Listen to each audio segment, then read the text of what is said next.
बेटा राघव, मैं कल सविता जी से मंदिर में शादी कर रहा हूँ। तुम और बहू आओगे तो मुझे अच्छा लगेगा, बाकी तुम्हारी इच्छा है। बेटे के कमरे के दरवाजे से दिवाकर जी बोले। जी पापा, राघव ने केवल इतना कहा।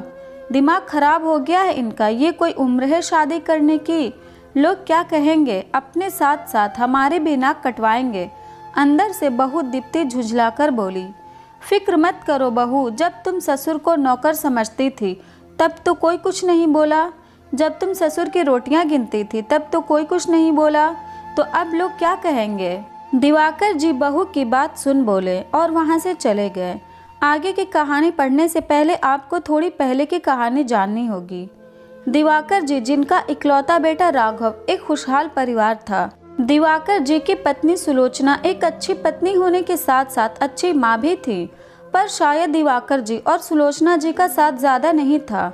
राघव जब 15 साल का था तब सुलोचना जी का एक्सीडेंट हो गया और वो भगवान को प्यारी हो गईं।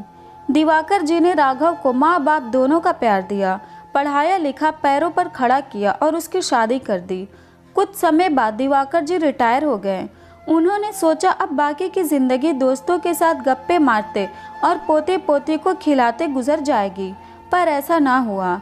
बहू दीप्ति को उनके दोस्तों का घर आना रास ना आता। हालांकि घर दिवाकर जी का था, पेंशन भी आती थी अच्छी खासी, फिर भी दीप्ति को वो बोझ से लगते हैं। बाजार के सारे काम करने के बाद भी उनको रोटी देना दीप्ति को बहुत बड़ा काम लगता। राघव सब देख समझ कर भी घर की शांति के लिए चुप रहता। इधर उनके एक मित्र की मृत्यु होने के बाद उनकी पत्नी का भी यही हाल था। यूँ कहें दिवाकर जी से भी ज़्यादा बुरा हाल था, क्योंकि दिवाकर जी की तो फिर भी पेंशन आती थी, पर उनके पास कुछ ना था। अपनी बहू की बेरुखी और मित्र की पत्नी की दुर्दशा को देख वो अक्सर बहुत कुछ सोचा करते। मित्र की पत्नी सविता जी अपने पोते को ले पार्क आती थी, तभी मुलाकात हो जाती थी, वरना न सविता जी की बहू को दिवाकर जी का घर आना पसंद था, न दीप्ति को सविता जी का। जब पानी सिर से ऊपर चला गया तब दिवाकर जी ने सविता जी के आगे विवाह का प्रस्ताव रखा, जिसे मानने में उन्होंने 1 महीना लगा दिया, पर आखिरकार राजी हो ही गई। वैसे भी इस उम्र में जिस्मानी ज़रूरत तो होती नहीं, बस किसी अपने के साथ की ज़रूरत होती है, जो सविता जी को दिवाकर जी में नज़र आया। और दिवाकर जी को, जो घर के मालिक होकर भी 2 रोटी के मोहताज हो गए थे, उनको सविता जी की वो शख्स नज़र आई जिनके कारण वो सम्मान की रोटी खा सकते थे, वरना बेटी बहू से अलग हो अकेलेपन का डर था। दीप्ति तैयार हो जा, हमें मंदिर जाना है। अगले दिन राघव दीप्ति से बोला, मुझे शौक नहीं बूढ़े बुढ़िया की रासलीला देखने का, और तुम्हें भी कोई ज़रूरत नहीं है, उन्होंने तो शर्म बेच खाई, तुम तो ख्याल रखो दुनिया का। दीप्ति बोली, दुनिया का और तुम्हारा ख्याल करके ही तो अब तक चुप था, वरना जो होता आया पापा के साथ वो मुझसे छिपा तो नहीं। वैसे तुम्हें शादी में नहीं जाना तुम्हारी मर्जी, पर हमारा सामान ज़रूर पैक कर लेना। राघव बोला, सामान क्यों, हम कहीं जा रहे हैं? दीप्ति हैरानी से बोली, हाँ, इस घर को छोड़ किराए के घर में जा रहे हैं। राघव तैयार होता हुआ लापरवाही से बोला, क्या? अपना इतना बड़ा घर होते हुए भी किराए के घर में क्यों? दीप्ति हैरानी से बोली, तुम भूल रही हो, ये घर हमारा नहीं पापा का है। राघव बोला, हाँ, तो हम उनके बेटा बहू हैं, तो उनके घर पर हमारा ही तो हक है ना। दीप्ति बोली, वाह, हक याद आ रहा है तुम्हें, फ़र्ज़ का क्या? उनकी बहू होने का एक भी फ़र्ज़ निभाया तुमने?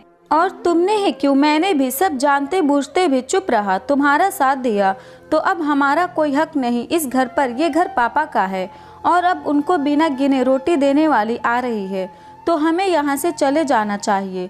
राघव बोला और तैयार होने लगा, साथ ही बच्चों को भी तैयार होने बोल दिया। मैं भी चल रही हूँ तुम्हारे साथ। जैसे ही राघव बच्चों को ले गाड़ी में बैठने को हुआ, दीप्ति तैयार हो वहाँ आ बोली, हम। राघव ने इतना बोल दरवाज़ा खोल दिया गाड़ी का। उधर दिवाकर जी और सविता जी अपने कुछ मित्रों के साथ शादी की रस्में कर रहे थे, पर दोनों की निगाह दरवाजे पर लगी थी कि कोई तो अपना आए, पर उन्हें पता था ये संभव नहीं। वर वधू का गठबंधन कौन करेगा? पंडित जी ने पूछा तो सविता जी और दिवाकर जी एक दूसरे का मुंह देखने लगे।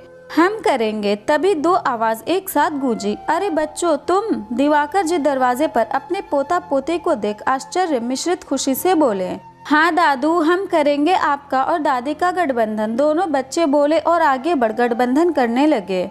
पीछे से राघव और दीप्ति को देख दिवाकर जी के चेहरे पर मुस्कान आ गई। थोड़ी देर में विवाह संपन्न हुआ। दीप्ति और राघव ने नवविवाहित जोड़े का आशीर्वाद लिया। सब घर आ गए। पापा हम सब चलते हैं। थोड़ी देर बाद राघव बोला, कहाँ? दिवाकर जी आश्चर्य से बोले, पापा मैंने किराए का घर देख लिया है, अब हम वहीं रहेंगे। घर यहीं इसी मोहल्ले में है, तो आपको जब ज़रूरत होगी मैं हाजिर हो जाऊंगा, राघव बोला। दिवाकर जी और सविता जी ने उन्हें रोकने की बहुत कोशिश की, पर शायद राघव ने मौन रह अपनी पत्नी का जो साथ दिया अपने पिता का अपमान करने में, उसका यही प्रायश्चित राघव को नजर आया। दीप्ति भी सिर झुकाए राघव के फैसले को मौन स्वीकृति दे रही थी। दोस्तों, जीवन की संध्या बेला हर किसी के जीवन में आनी है, पर हम अपने बड़े बुजुर्गों का अपमान कर उन्हें नीचा दिखा क्या खुद के लिए ही गड्ढा नहीं खोद रहे हैं?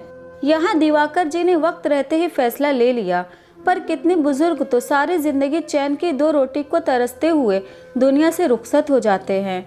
अपने बुजुर्गों का अपमान करने से पहले एक बार सोचिए जरूर, क्या आप कभी बूढ़े नहीं होंगे? अगर ये स्टोरी आपको अच्छी लगी तो इस वीडियो को लाइक करें और नए हैं तो इस चैनल को भी तुरंत सब्सक्राइब करें।